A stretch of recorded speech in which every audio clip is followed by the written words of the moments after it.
En la primera parte de esta serie de videos revisamos un poco sobre la visión de los elementos fundamentales en la antigüedad, destacando cómo estos influyeron en la visión del arjé, o principio de la realidad. Creo que esto es muy importante para comprender la evolución de estas ideas y apreciar la teoría atómica de la materia, que abrimos precisamente en este video. Sin más, comenzamos.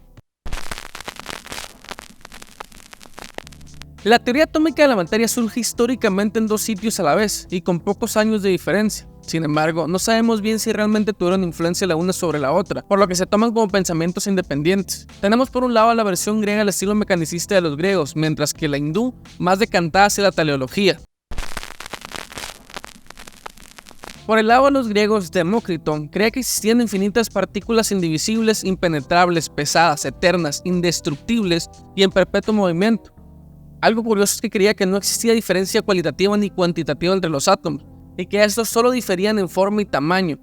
De hecho, esta diferencia hacía que pudieran ensamblar los unos contra los otros. Algunos tenían huecos, otros una especie de ganchos que hacían posibles estos ensambles.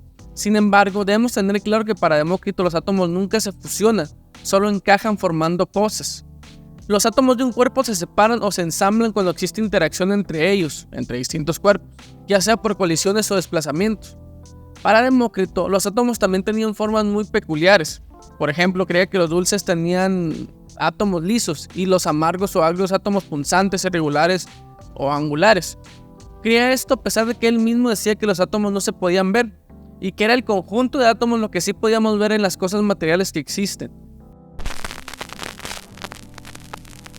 Por otro lado, el atomismo hindú, que no entraré mucho en detalle para fines prácticos de este video, tiene su origen en la religión, y aunque tuvieron varias escuelas filosóficas y se tiene registro anterior a los griegos del concepto de átomo, seguían teniendo este lado más místico del concepto, sin embargo bien fundamentado. Creían que existía 4 tipos de átomos, cada uno correspondiente a 4 elementos materiales, pero en total pensaba que existían 9 sustancias elementales, 4 elementos, los que mencioné anteriormente, y también el éter, también el espacio y tiempo, y 2 tipos de almas, Dios por un lado y por el otro las almas individuales. Existía el átomo de tierra, el de agua, el de fuego y el de aire, cada uno con sus respectivas características, pero también creían que eran eternos e indestructibles, sin pares e innumerables.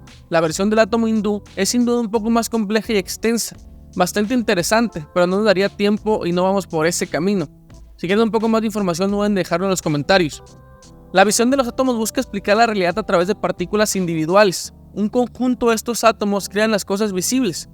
Esto influenció con el tiempo en la química de Dalton, posteriormente en los modelos atómicos de físicas como el de Kelvin, el de Thomson, el de Rutherford, el de Bohr y claro, también la física de partículas. Como mencioné un poco antes, la propiedad más notable de un átomo fue su permanencia, no se rompen ni con fuerza, temperatura ni reacciones químicas, y ha existido varios modelos de estos a lo largo de la historia. De hecho, esta visión del átomo antigua fue cimiento para grandes teorías sucesoras como el modelo atómico de Dalton, el de Lord Kelvin, el de J.J. Thomson, el modelo nuclear del átomo de Rutherford, el modelo atómico de Bohr, el estilo planetario de Sommerfeld y por último el modelo atómico actual constituido en gran medida por Schrödinger. Algo muy curioso es que para los físicos el átomo ni siquiera existía, eran los químicos quienes en general estaban convencidos de su existencia. Sí, los químicos. De hecho, se podría decir de una forma muy generalizada que entre los físicos existían 2 corrientes, los energicistas que estaban en contra del átomo y los atomistas que estaban a favor de la existencia del átomo, aunque debo mencionar que estar a favor no quiere decir que estaban convencidos de su existencia. Sin embargo, en 1909, 100 años después que los químicos, con las investigaciones empíricas de J. Perrin sobre el movimiento browniano, quedaron convencidos de la existencia del átomo.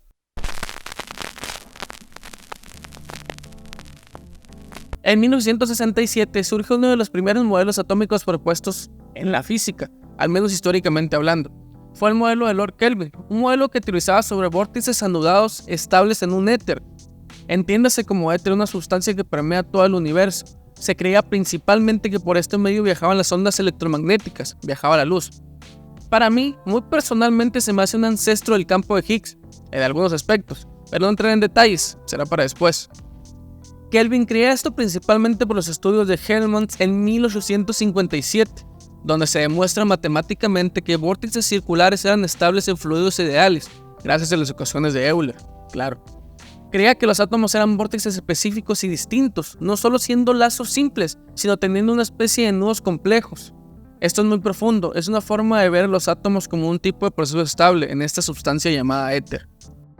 En 1882, J.J. Thomson desarrolla la teoría de cómo podían interactuar el átomo y estas especies de nudos. Sin embargo, en 1897 descubre el mismo electrón, lo que va completamente en contra de la estructura del modelo atómico de vórtices.